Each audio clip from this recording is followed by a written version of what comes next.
거예요. 우중에 오시려다가 자리를 많이 쓰셨습니다. 마태복음 복음의 핵심이라고 할 수 있는 게 예수께서 친히 입을 열어 가르쳐가되 복음의 장본인인 예수께서 직접 제자들에게 이건 이렇고 저건 저렇고 내가 이렇게 알아듣고 있던 그거는 사실은 이거고 너희가 이렇게 교육을 받아왔지만 사실은 그게 이런 의미란다 라고 직접 설명을 하신 것이 산상수훈이다 이렇게 생각한다면 복음 중에 복음이고 또 복음의 정수다라고 말할 수 있을 것입니다. 그래서 참된 복이란 무엇이냐? 우리가 알고 있는 복이라는 개념, 특히 우리가 살아온 민족성과 또 관련되어서 복 그러면 우리가 느끼는 바가 있어요. 그죠? 자연스럽게 복 그러면 와 닿는 게 있습니다. 그것과 과연 성경이 말하고 있는 복이라는 것이 똑같은 건지 비슷한 건지 또 다른 면도 있는 건지 이런 것들을 살펴가고 있는 중이죠. 참된 복이 무엇이냐 8가지 글을 쭉 지금 3번에 걸쳐서 살펴왔고 오늘 마지막 참된 복 8가지에 대한 마지막 시간이 되겠습니다.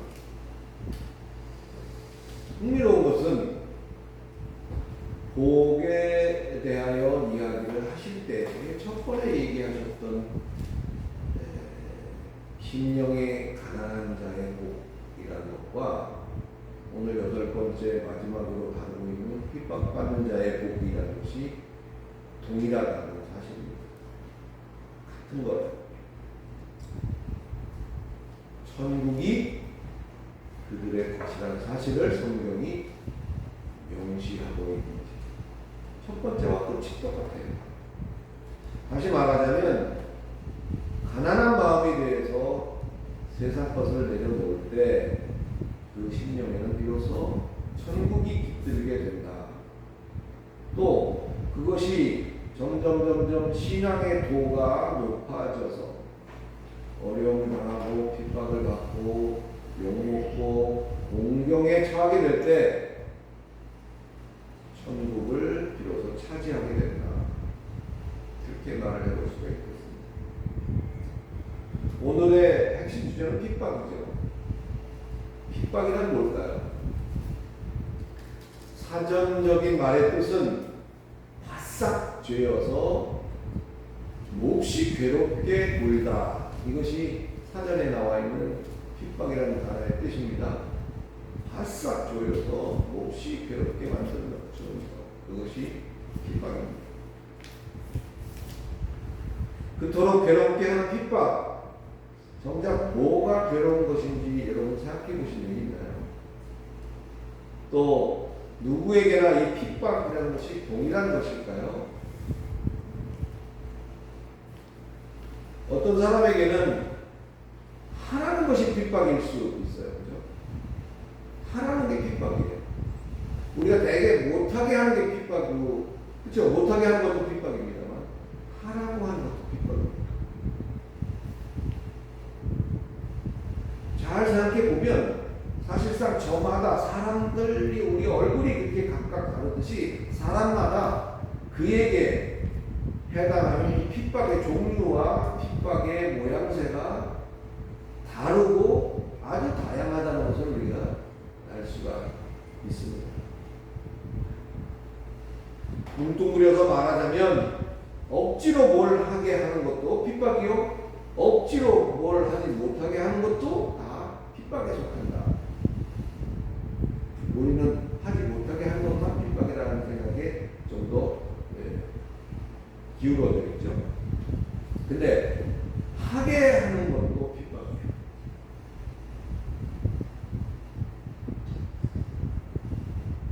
예를 들어볼까요? 남편이 교회를 못 나가게 한다. 대표적인 핍박으로 우리가 얘기하죠. 그래도 집사님 힘내서 그 핍박을 잘 견뎌 이기세요. 가고 싶은데 못 가게 하니까 핍박. 그러면 가기 싫은데 못 가게 하는 건 뭐죠? 가기 싫은데 남편도 가지 말라네. 이거 뭐예요? 핍박이라 할 수 없는 거예요. 그러니까 어떠한 현상을 놓고 우리가 볼 때 그것이 그에게 어떻게 받아들여질지는 각 사람의 몫에 따라 다르다는 거예요. 어떤 이에게는 푸짐한 밥상을 차려주는 것이 핍박일 수 있어요. 이 말 뜻이 이해가십니까? 나는 그러고 싶지 않은데 날마다 그렇게 해주면 그것도 어디에 속해요? 억지로 하게 하는 것에 속하는 핍박이 될 수 있습니다. 조금 이런 부분이 폭넓게 우리가 이해가 되어졌으면 좋겠습니다. 따라서 오늘 본문 속의 핍박은 지금 본문을 읽지는 않았네요. 가만히 보니까 얘기하기 바로 시작되는데 본문에 뭐라고 말하고 있는가 한번 보겠습니다. 마태복음 5장 10절, 12절까지 세 절이죠. 찾아주신 줄 알고 같이 한번 읽습니다. 시작. 의를 위하여 핍박을 받는 자는 복이 있나니 천국이 저희 것입니다. 나를 인하여 너희를 욕하고 핍박하고 거짓으로 너희를 거스려 모든 악한 말을 할 때에는 너희에게 복이 있나니 기뻐하고 즐거워하라. 하늘에서 너희의 상이 크리라. 너희 전에 있던 선지자들을 이같이 핍박하였느니라. 그래서 핍박에 대해서 오늘 말하는데 성경에서 지금 예수께서 말하고 있는 핍박은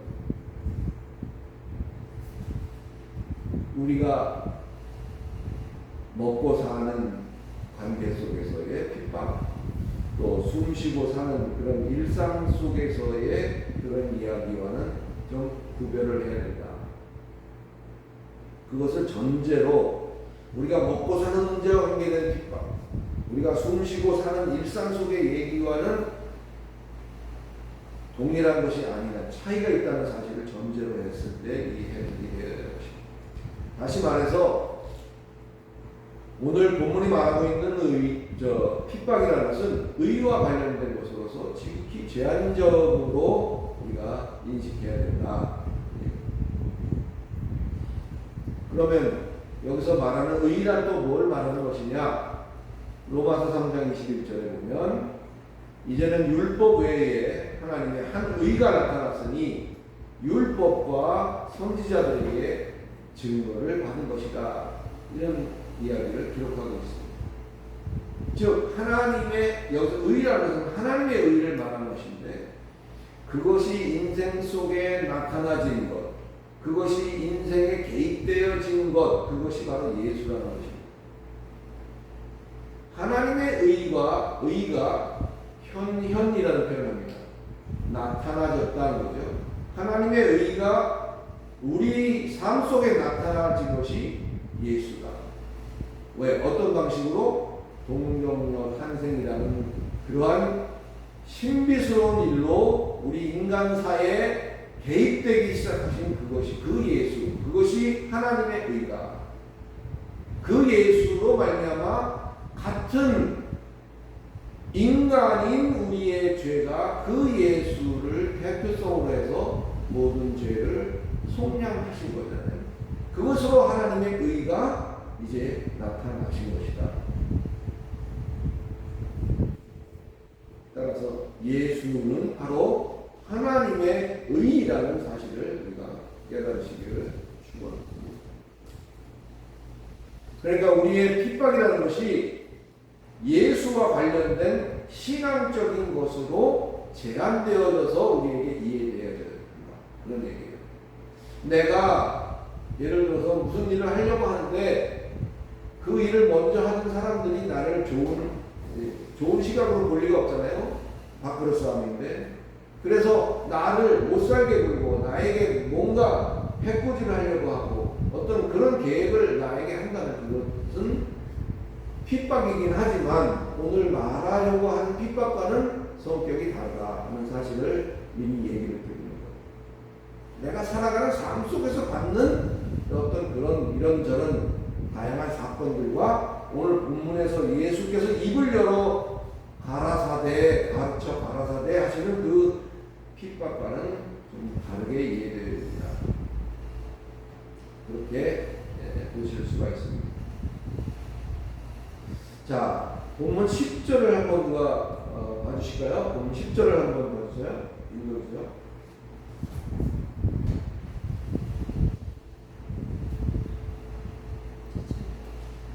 이를 위하여 박해로 받는 자는 우리만이 천국이 그들을 것입니다. 네, 10절에 보면 제가 말하려고 하는 포인트는 위하여라는 말과 인하여라는 말, 11절을 한번 읽어보실까요? 11절은 뭐라고 되어 있죠? 나로 말미암아 너희를 욕하고 박해하고 거짓으로 너희를 거슬러 오늘 네. 악한 말할 때는 너에게 복이 나니. 네. 이 개혁 개정하고 개혁 한글하고 차이가 있는데 거기 보면 개혁 전의 성경은 10절에는 위하여라고 되어 있고 11절에는 인하여라는 말을 썼어요. 근데 지금 읽어주신 것을 보니까 바뀐 성경에는 11절에 말미암아라는 말이 들어가 있죠. 11절에 말미암아. 그럼 5절에는 뭐가 나오죠? 5절, 아니요, 10절을 다시 한번 읽어 부탁드려볼게요. 5장 10절. 너를 위하여 박해를 받는 자는 복이 있나니. 네, 여기는 위하여로 되어 있죠. 의를 위하여. 그러니까 10절에 의를 위하여라는 위하여라는 단어하고 11절에 말미암아 옛날 성경에는 인하여라고 되어 있는 단어가 똑같은 단어다 그 얘기를 하는 거예요. 그러니까 똑같은 단어예요. 하나는 의를 위하여 이렇게 되어 있지만 또 하나는 나로 말미암아 이렇게 되어 있어요. 인하여와 위하여와 그 차이. 요것을 이렇게 읽으면서 느끼는 느낌은 이래요. 결국 의가 예수라고 했으니까 예수를 위하여가 아니라 예수로 말미암아 이렇게 이것을 이해해야 되는 것이죠.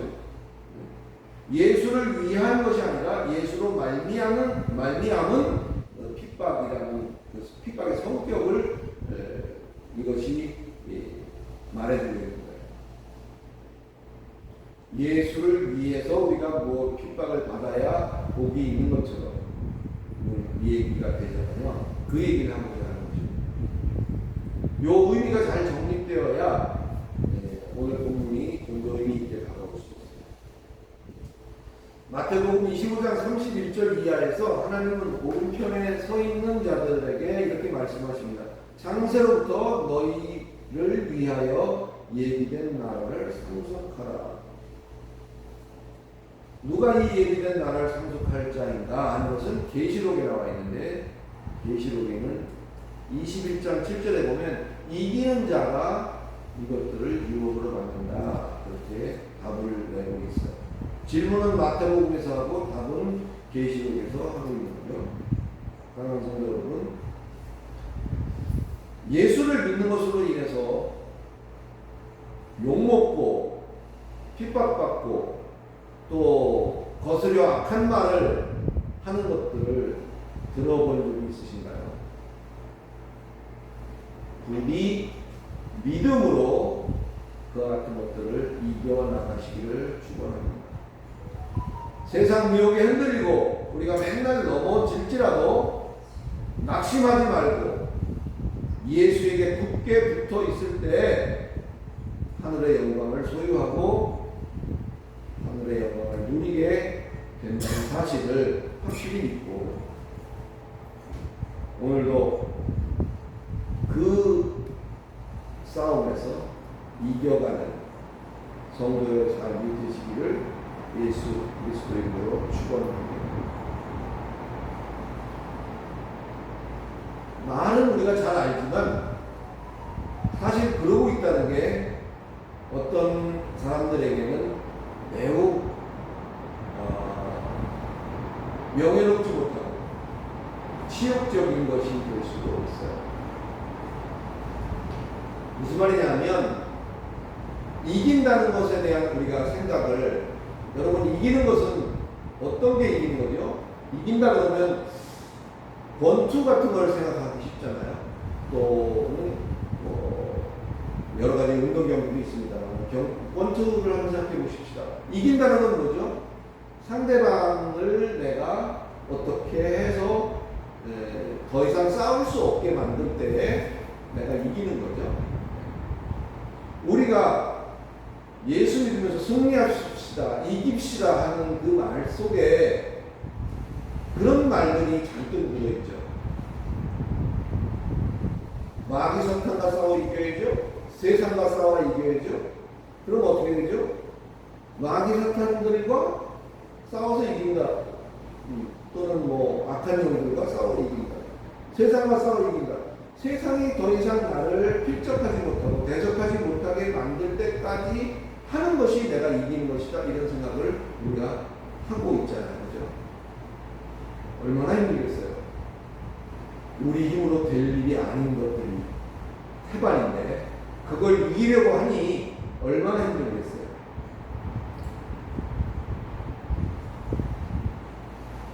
차라리 싹 다 뒤집어서 갈아엎고 새롭게 시작하는 것이 훨씬 우리에게 유익할 수도 있어요. 우리의 마음은 이래요. 그렇게 뭔가를 해서 그런 것보다는 이 마음에 안 들 때 제일 편한 방법이 뭐예요? 판을 엎는 거죠. 새 판을 짜는 거죠. 그러면 훨씬 쉬워요, 일이.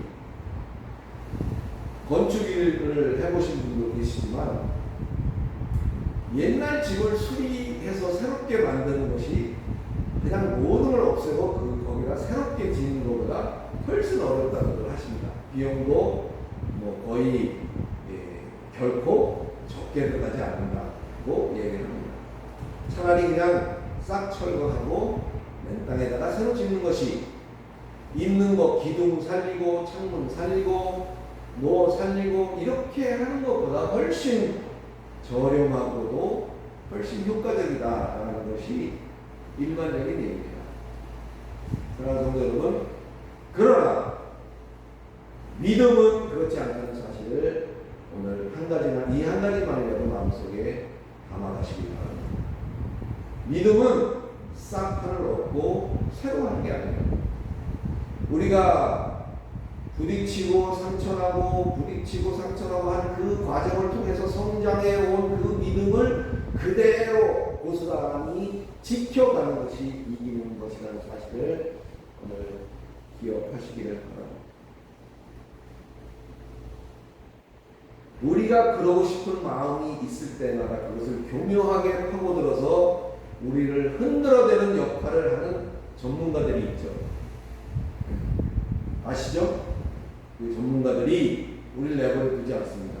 우리가 그런 마음이 들 때 우리를 파고들어서 이거 고쳐봐야 그렇고 이거 새롭게 다시 시작해 다 없애버리고 다시 시작하는 게 낫다. 이렇게 우리를 미혹하기도 합니다.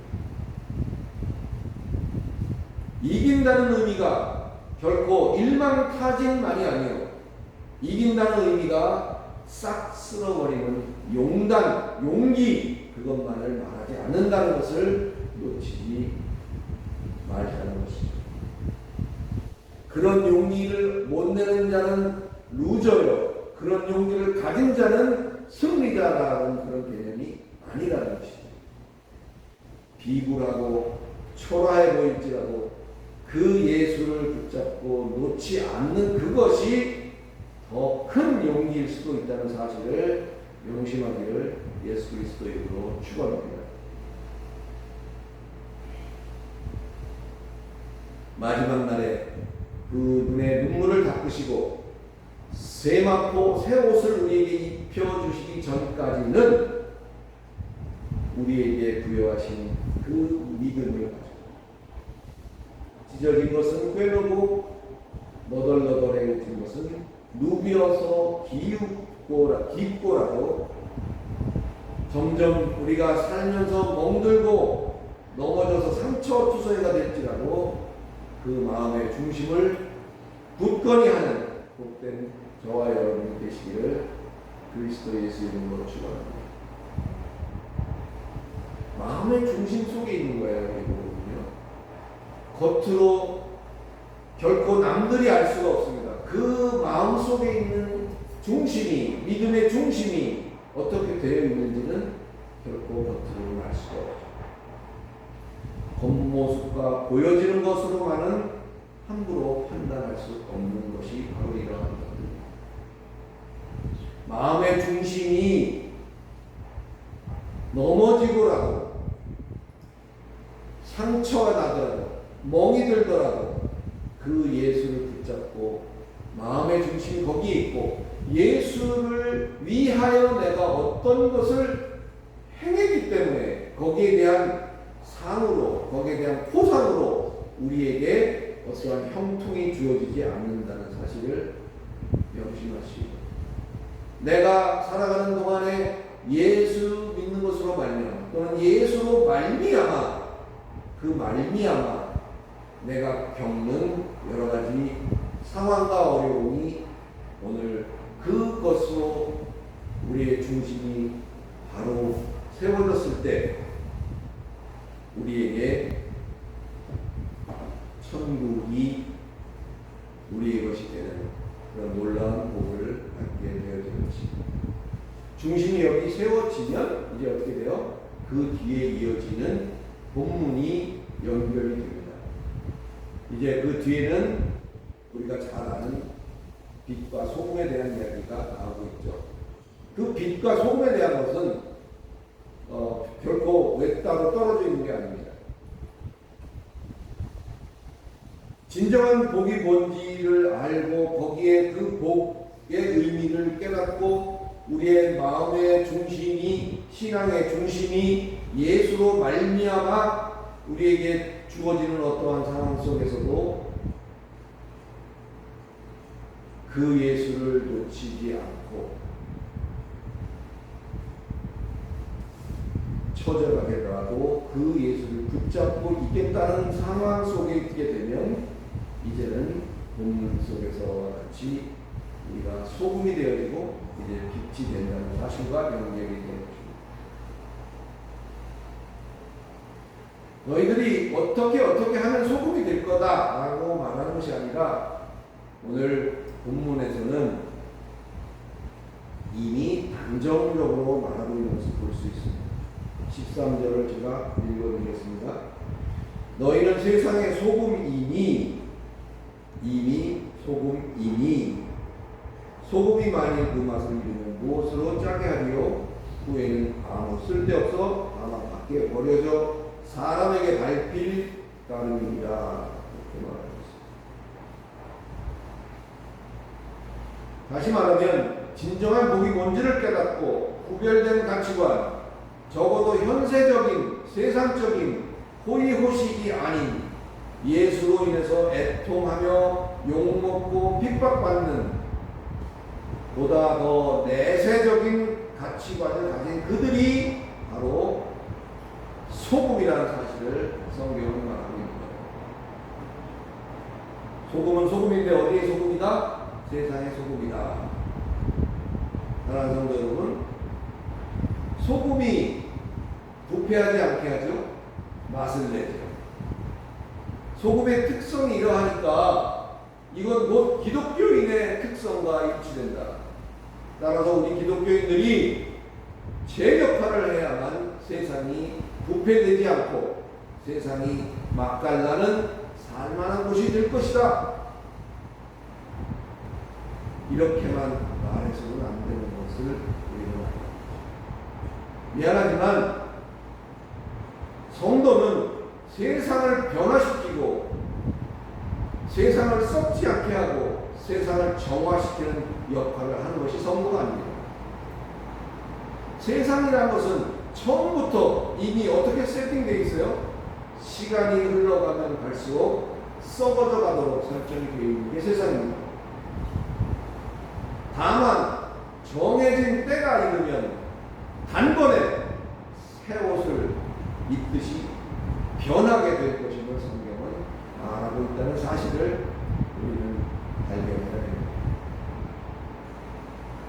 뭐 저의 개인적인 생각을 말할 필요는 없겠습니다만 저는 그런 생각을 해요. 지구를 살리자 여러 가지 운동들, 환경 운동도 합니다만 그 운동이 나쁘다는 것이 아니라 뭐 제 생각에 큰 의미가 있겠어요. 그렇지만 성경적이진 않다. 최소한 그렇게 말을 할 수는 있을 것 같아요. 왜? 지구는 리뉴얼이 되지 않습니다. 리모델이 되지 않습니다. 새롭게 되어지지 않습니다. 지구는 하나님이 정하신 때가 이르기까지 점점 그것을 느낄 수 있던 느낄 수 없던 지구는 부패해져 가는 것이 성경에서 나오고 있다는 사실을 우리는 주목해야 될 필요가 있습니다. 세상의 소금이란 뭘까요?